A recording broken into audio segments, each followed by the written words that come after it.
Alrighty, we're back. Where'd my coffee go? Oh, well. You're gonna have to do Son's coffee. Look out. Happy Monday. Happy another Monday. week in paradise. Well, look at this. The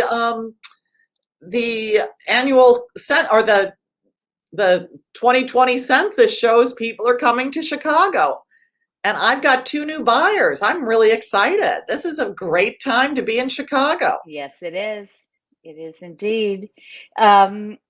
Today, everybody, we are talking about lots of different things. Let me give you the rundown quickly. We're going to talk about the market, specifically about price appreciation, and talk to you about what's happened in Chicago price-wise over the last few years. We're going to talk about cyber fraud, which has been in the news. We're going to talk about the triennial assessments, which, if you don't know what that is, that has to do with how much you pay in property taxes. Then Kyle's going to give us an overview of first-time buyer steps, which was a viewer question. And then we're going to show you some interesting properties, a couple for purchase and one, well, that's also for purchase, why this home hasn't sold yet. So we've got a full show, packing it in 30 minutes. Hold on to your seatbelts. Hi, Kyle. Oh, wait. Have we already done the start? Yeah. Kickoff? Oh, we did? Yeah. Oh, look at us. Oh, yeah. We're all on it already. Good morning. Baby. Good morning, everyone. All right. So first, talk about Chicago lakefront real estate. When we talk Chicago lakefronts, we're basically talking about South Loop up to Edgewater. We're talking the neighborhoods directly west, which includes Westtown, Wicker Park, Bucktown, Logan, Avondale.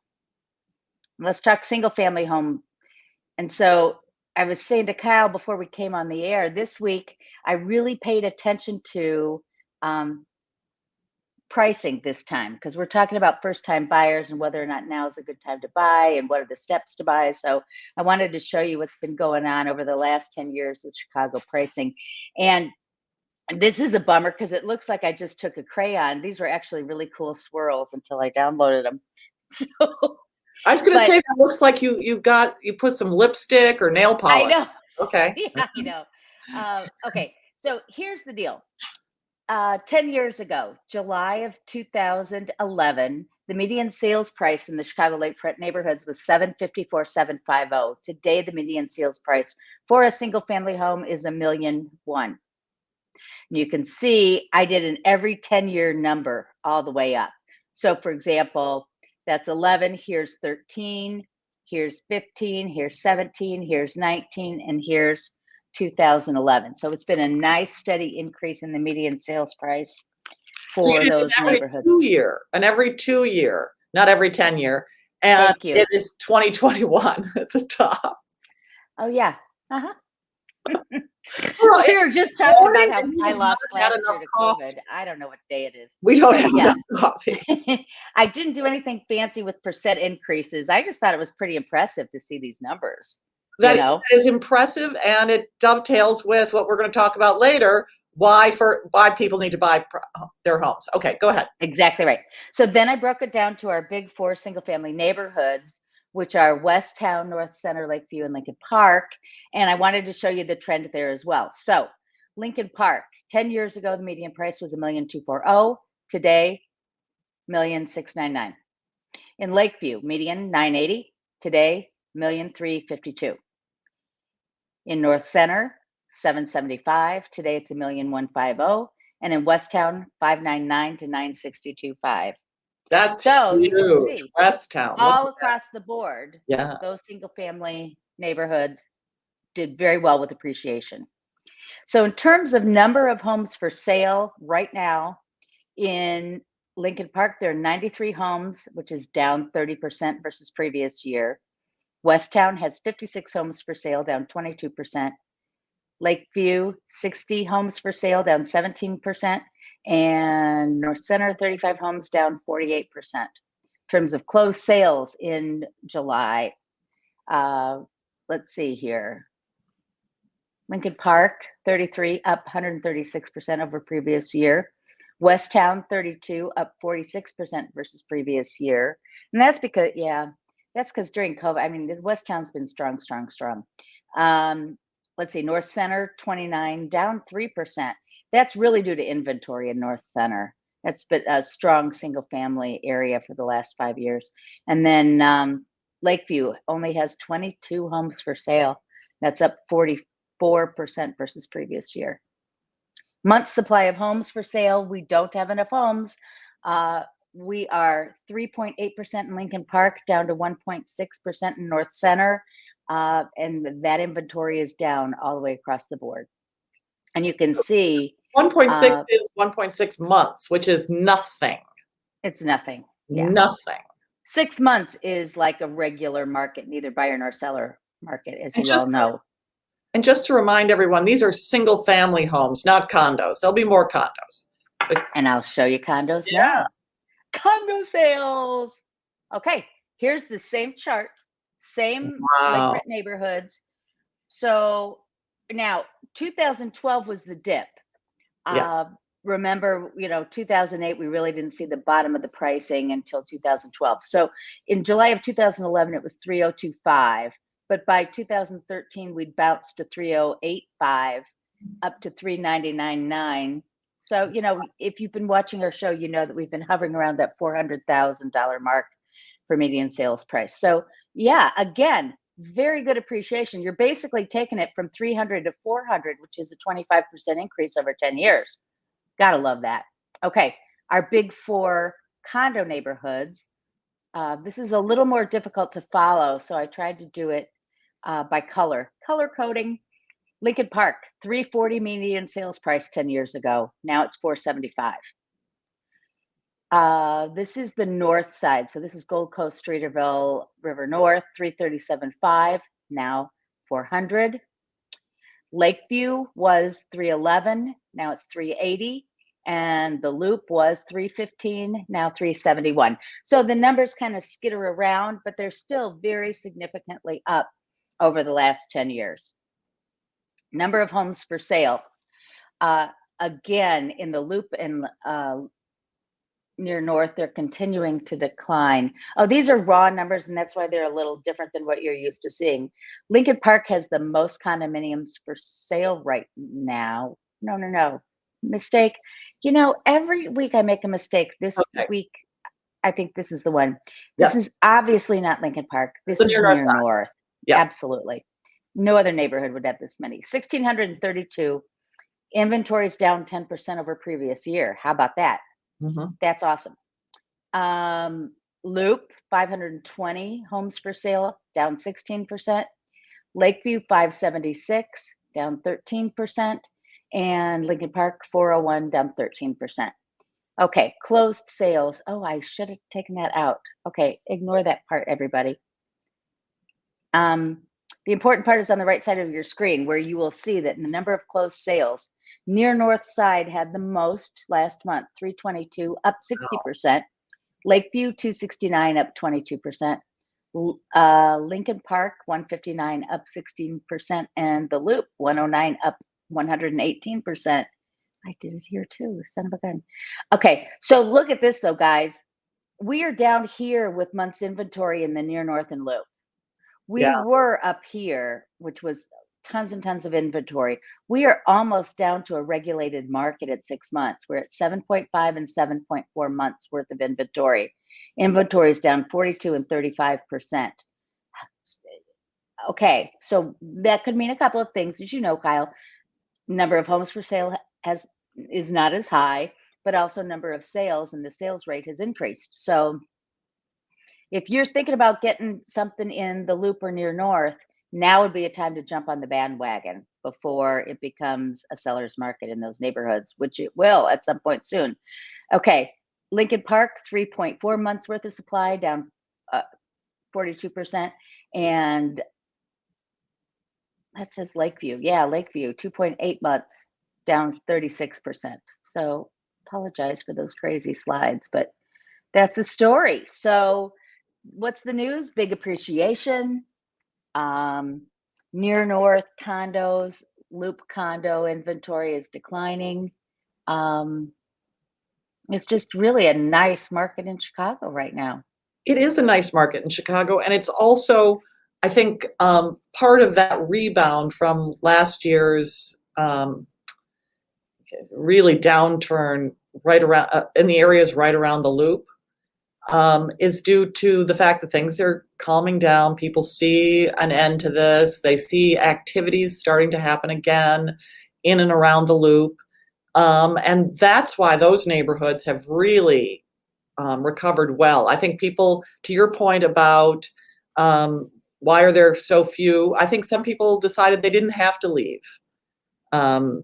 this area, that that this is a great place to either have a home or a second home and to spend time. So it's all positive. It's great that there are so many positive things happening. Absolutely.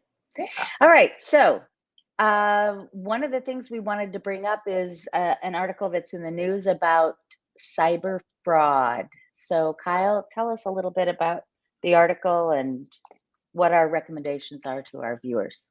One of the things that Ann and I will do with a new buyer or seller is talk about the incredible importance of confirming anytime you get an email from somebody purporting to be us, purporting to be the title company, purporting to be your lawyer, asking you to change or direct your the wire instructions for moving any kinds of funds, be it earnest money or worse, the funds to purchase or receive Hmm.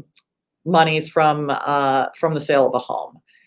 And one of the things, so we have a disclosure that tells people, hey, it's really important that you confirm orally.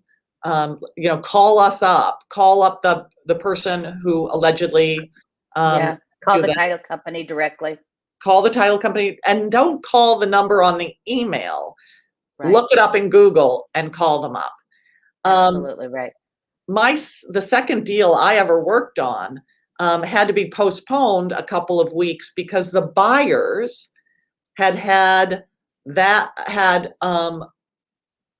somebody spoof their lawyer's email account or somehow hack into their email account and sent Right. new buyer instructions and stole the proceeds of the sale of their home, which they were going to use to buy my client's home.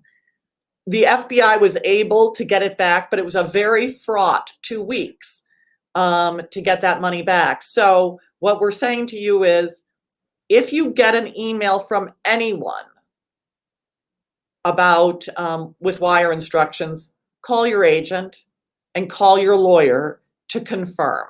Right. And Direct. then you know what? It can come from anywhere. And I don't know how they do it, but they can spoof the lender, they can spoof the attorney, they can spoof the title company. They can spoof us. One of my lenders, They can spoof they us. got into her email, and the people almost sent it, but they remembered her instructions, which were don't ever wire after you see an email, always call first. So, and in that case, they were a hair away from sending the money to the thief, the cyber thief, and but it didn't happen. So Okay, well, that's our good piece of information for you to take away for the week. Okay, what's next? I want to talk quickly about the triennial assessment. And uh, if you have purchased property in Chicago or owned for a while, you know what this is. Every 3 years, the Chicago Cook County assessor will decide how much your home is worth. It's never a true value of what your home would sell for, but they give it a relative value compared to your neighbors. And then they will determine your property taxes based on that number every 3 years. So they are really behind. This is the year for most of the neighborhoods we work in. So West Chicago went out on July 21st. The last day to file an appeal is the 23rd. And so, we talk all the time about Lake South, North, Jefferson, Rogers Park, Lakeview's to be determined too. So basically, all the areas we work in, you soon will get one of these assessments. And we're anticipating they're going to be high. But you should always, we always recommend you file an appeal to get them down, and you use your neighbor's home values, like type property, to make your case for getting it down. You do not have to be an expert. In fact, there are attorneys out there who do this on a contingent basis. What happens is, if you own a single family home, for example, you can give them your documentation and they will charge you a certain percentage of the first year's savings. But it's a 3-year deal. So it doesn't cost you to appeal your property taxes. So anyway, I just wanted to make you be aware that when you see this card come in the mail, oh, you have your new assessment, don't delay, jump on it. If you're not sure how to deal with it, give us a call and we'll put you in touch with a tax attorney and we'll get it all sorted out for you. But important. This is the year. And it's not only the year, and this is the year, but it's also, this is good practice to do each time, to your point, because otherwise it starts to go up and up and up, and then you're just out of whack. Your tax base is out of whack. And so you've really got to stay on it. Just calendar it every 3 years that this is something you're going to do, sort of like inspect the furnace, Right. Absolutely, calendar. One of those things. Yeah. So one quick thing too, if you're in a condominium, you can fight it yourself, but oftentimes condominium buildings will go in together. So check in with your association, your board members, and see how they're handling it. And just, if they're not handling it, you make sure they do. Yeah, All right. my building does it. My building does it. So you're absolutely right. All right. So let's talk first time buyers, Kyle. All righty. So I'm going to share. Hold on. All righty. Okay, first-time home buyers. I got some questions about what do I do as a first-time home buyer, and we thought it would be easy to just lay it out in 4 or 5 steps. Step 1, get a pre-approval. That is step 1 of everything. Get that pre-approval. Yep. What did you say? What did you say? I just copied you. Get a Okay, pre-approval. good. And the reason for this is, 1, you know how much you can afford. A lot of people think they can afford much less than they can afford, or think that they can afford more, but usually they think they can afford less. And because interest rates are so low, if you can afford it, buy it, because it'll end up being all that much more value to you, as you've seen these properties increase in value. So buy as much as you can, but know how much you can afford. Okay. Pre-approvals are free.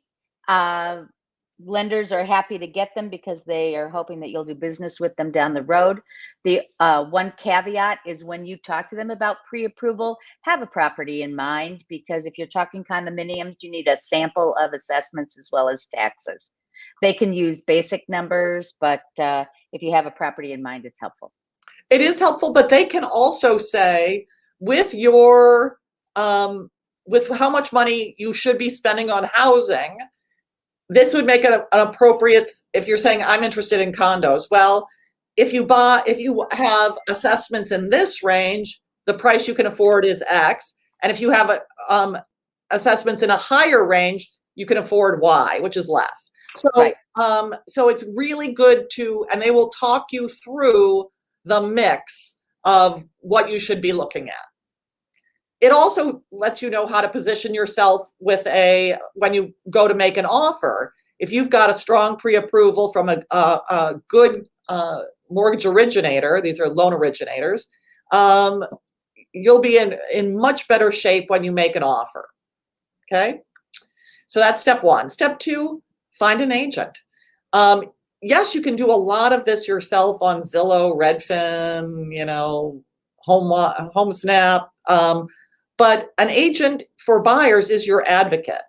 And the agent will be paid by the seller's agent. So it's not like you're paying for it. This is help for you to get a deal done. And sellers like working with buyers who have agents because they know that the deal is going to be done correctly, that somebody's going to shepherd the buyer through the process. It's not going to get hung up. They'll have access to information. And for you, an agent helps you make a compelling offer, helps you understand whether the property is worth what you're going to offer, lets you look at comparables, and then shepherds you through all of the steps, gets you resources, etc. Takes you from showing to closing. What do you have to say about that? No, I agree that finding an agent's important. The commission paid on the sale is the same whether or not you have an agent. So take advantage and get yourself represented. Yep. Step 3, really know what you want and what you need. It's so fun to look at homes online, but if you can get distracted by, oh, look how pretty this is, and then you realize it doesn't have the parking, it's not got access to the transportation you need, it doesn't allow cats or dogs or whatever it is you need. So think about what you need, think about size. What's required and what's optional? What do you have to live with? What must you have? And what's nice to have. Absolutely. And also think about, so I have at this last point, whose opinion matters. Sometimes people are getting some assistance from parents. So talk to the people who are going to be weighing in on what it is you're going to buy and find out what they're going to think you need to have also. Be open to new ideas. So this is part of step 3, know your wants and needs, but there's sometimes great opportunities that you would not have thought of. Up and coming neighborhoods. Ann and I talk about condos versus co-ops. If you think, oh, I must have a single family home, but maybe a townhouse is actually better for you. And then city versus suburbs. There are neighborhoods in the city that are very much suburban or appear suburban. So right. Don't be afraid to bid. And I think we've talked a bunch of times about how buyers these days do not want to make an offer, sometimes even see properties that are overpriced. They think, right. You know what? I don't want to even see it. They're never going to accept my offer. Don't be afraid to make a bid. We see properties that fit your needs, and sometimes sellers just need an offer that is in the range of what's appropriate to get themselves oriented and get them to think properly about price. Have you ever done that? Have you been able to come in on a property that is oh yeah, definitely. And sometimes you come in and they won't take it right away, but over time they realize that is where they need to be, and they wake up. Yeah. So don't get your hopes up, but also don't be afraid to bid. I mean, it's a process.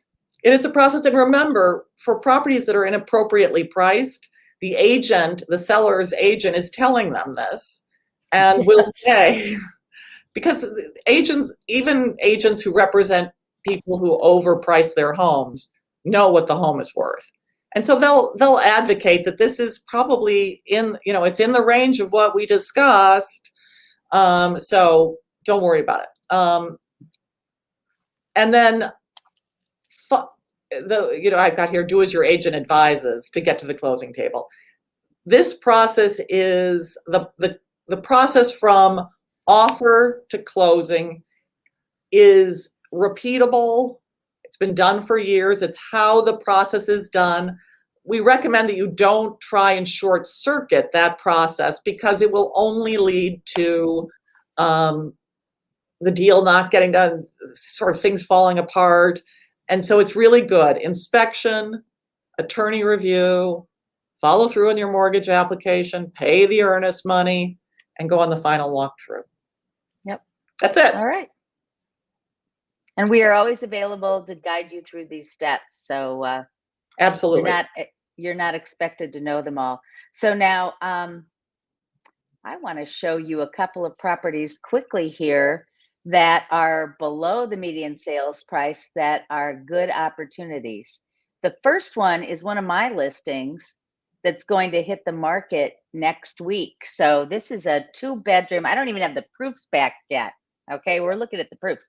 This is a 2-bedroom, 320,000, including parking on the 400 block of Wellington. Okay. What a great location. Yeah. Now, I don't know why this isn't. There we go.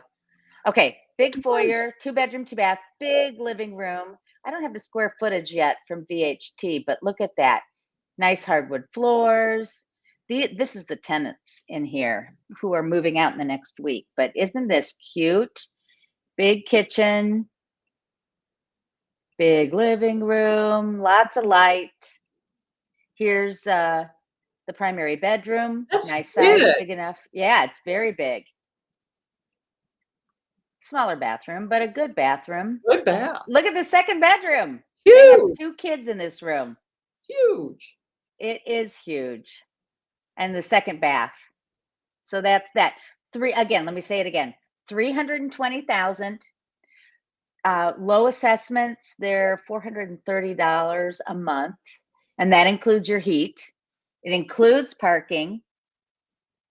And it's assigned parking, so it's not extra taxes for parking. Isn't that phenomenal? So I think it's going to sell the first weekend. So if you know anybody, send them that. Okay, so then the next one I want to share with you is one that one of our Baird and Warner colleagues has. And I showed this to clients and they've chosen not to buy it, but Darling. I think it's a really nice house. 775,000 in Avondale, which is one of the hot neighborhoods. Okay. Oh, How cute is this? it looks in great shape. Yeah. Right. I know it's for 775. Keep in mind, everybody, the median price of a home is $1.1 million, and we've been appreciating. So then they've got this cute kitchen great room. Look how big that is. Great. I know. I keep saying it. 775. How big's the garage? 2-car garage. How great Here is it is. that? Look at the roof deck on top. That's going to sell fast. Oh, God. Isn't that awesome? Yeah. I'm telling you, this is such a great property. And we haven't gone upstairs. Look at the master. Primary, excuse me, and old habits. Darling. I'm trying not to make, okay, big closet. Okay, so see, look at this. Open upstairs, hardwood upstairs, hardwood in your bedroom. That's the front bedroom. Big front bedroom, second Big bath. Really good. That's the middle bedroom. Okay. Lower level. Big lower level with a 4th bedroom. And a bar. I'm telling you, The bar. 775. Call us if you want to get into that one. It's a good one. It's a good one. Okay, we've got a couple minutes left. Let's see a property that hasn't sold yet. All righty, quickly, because I got to run. Stop. Dennis is calling. Okay. How does it says stop screen? Yeah, you have to stop your screen. Hold on. There you go. There we go. Now put it up. All righty. Now we have a thing where great properties have not sold and we don't know why. Interesting. You lost it. Huh? Bring it back to the screen. There you go. Oopsie, I meant to. Okay, so now I got to turn my head. People, I'm not looking at you. I got to look at the other screen. Sorry. So Palm Olive Building, 17 AC. So it's 2 units together. 159 East Walton. Across from the Drake. Exactly. The Drake for sale. Did you see that? Drake's for sale. No. It started at almost $9 million. Yes, it was overpriced. Now it's at 41% of the original price. The HOA is high, the taxes are high, but I've been in this unit. It's beautiful. It looks much less colorful in real life, but this is what it looks like. Beautiful. So that room. was a view north, right? We're looking up the drive. It looks all over. So there you're looking up. You're looking north over the. This is the kitchen and sort of family room.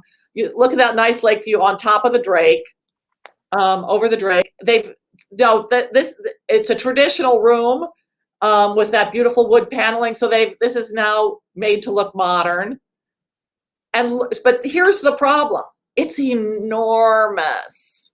That's, I think, why it hasn't sold. It has 2 wings around. Okay. It's just too big, and that's I Isn't think it an entire floor? no, but it's like half, and it's just Okay. huge. And the bedrooms over here just feel. Do you see my cursor moving? Yeah. They feel like they're in some other, unit because they're so far away. So And it would be good for a blended family. It would be good if you have guests who want to, have their own quarters. Yeah, but I think that's Certainly why it hasn't sold. It doesn't have a floor plan that flows. It has a floor plan with destinations. Do you see what I'm saying? Yeah. Yeah. So that's it. Well, you know what they're saying? The 6 luxury trends make rooms. So there you go. Make rooms. It's perfect. Yes. Well, this was great, Anne. Thank you so much for getting together today. What are we going to do next week? We have no idea. We have no idea. Send us your questions so we know what to talk about. There's always something to talk about, but we'd really like to talk about what you want to talk about. My name is Ann Rossley. I'm with Kyle Harvey. Thanks for watching, and we will see you next week. Bye-bye.